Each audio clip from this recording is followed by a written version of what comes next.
Hello, welcome to the Mission, Vision, and Personal Statements Module 1 for EDL 852. Hello, I'm Michelle Clary, and I live in Spring Hill, Kansas. I've been a high school special education teacher for 12 years. Currently, I'm one of the special education coordinators at the Wyandotte County Special Education Cooperative for the Kansas City, Kansas, Bonner Springs, Edwardsville, and Piper school districts.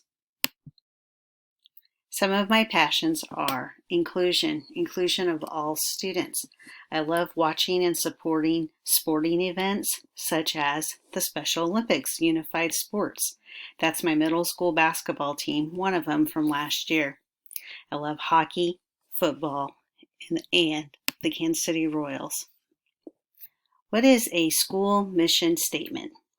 A mission statement is how you describe your school to others. The statement should include ages and other characteristics of students you intend to serve, curriculum philosophy and instructional approaches you intend to use, an overall goal or two of the school, one or two special features of the school. What's a vision statement? A vision statement helps people understand how you hope others will view you and describe some of your highest priorities. How do the school mission and vision statements work together? They have a role and there's an importance. Schools need both mission and vision statements to show their community what their values and beliefs are. Some of the importance are they're important for keeping a school focused on its core purpose. It can be a guiding star for school administration who aim to make decisions that live up to the statements. It's documents for parents to use to see whether the school meets their family values.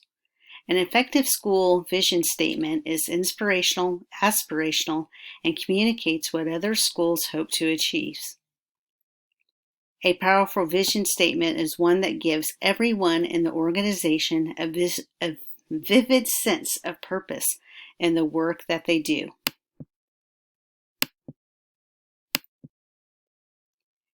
Some characteristics of well-written mission and vision statements are they're academically focused. The objectives are clear. They're clearly displayed within the building, within the district, on the websites. They're presented in the classrooms. Teachers know it, students know it. They're actively modeled from the principal on down to the preschooler. They're deeply ingrained vision that is shared among all the stakeholders. Some common problems with mission and vision statements can be administrators as well as teachers and students cannot recall the district's mission and vision statements. Vision statements were relatively meaningless. They're full of broad and ambiguous statements that were great for hanging on the wall, but they're pretty ineffective in terms of motivating people to strive for a common goal of excellence. They remain only words unless they embody the actions of every stakeholder who belongs to the learning community, especially the students. My opinion is I agreed with Lynch's article that a clear, attainable, measurable goals that are communicated effectively are what every district, school, and student needs to be successful. The mission can be a driving force for the effective school environment. It has been my experience that the mission and vision district building statements are not the drivers of the school community. I've worked for about 12 different superintendents in my career.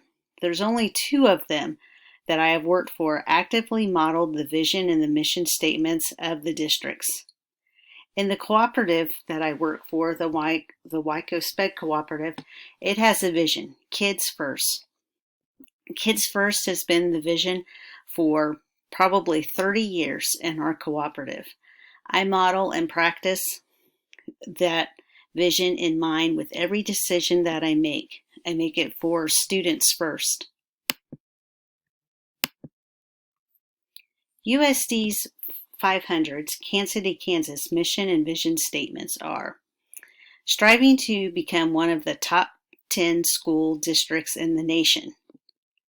Their vision statement is inspiring excellence, every grown-up, every child, every day.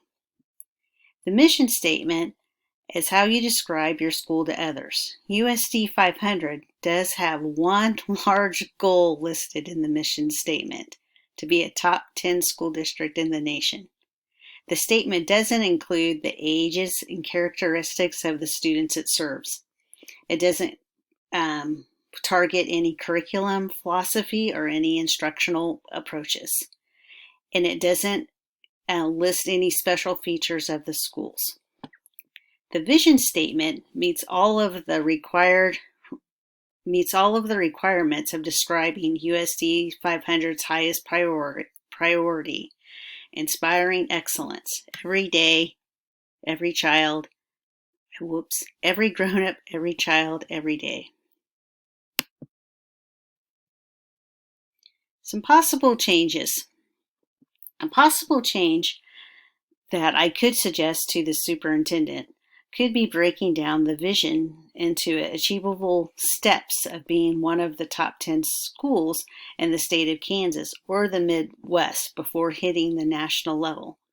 Another possible change could be stating being one of the top 10 schools in the nation in a specific area, such as the graduation rate or top 10 nation of students attending school. Could be some possible changes. I think that USD 500's mission and vision statements do support the educational success and well-being of each student and adult. I like how they broke up the goal away from the vision, so it's not too wordy. If it were crammed together, it would lose its effectiveness. I like how it doesn't pigeon every student into college. It recognizes that there are careers that do not need a college degree, but they do need a technical degree, or they need people who can learn on the job, such as an apprentice. The standard correlation. This assignment related to the standard by having the students identify the purpose of the school district's mission and vision statements.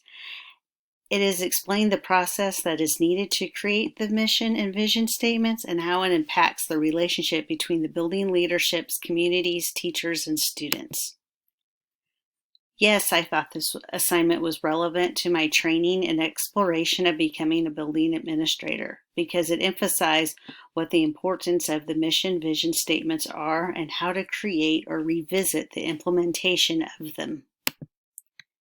My reflection is it brought to my attention that the mission and vision statements need to be clearly stated, presented in the classroom, and actively modeled.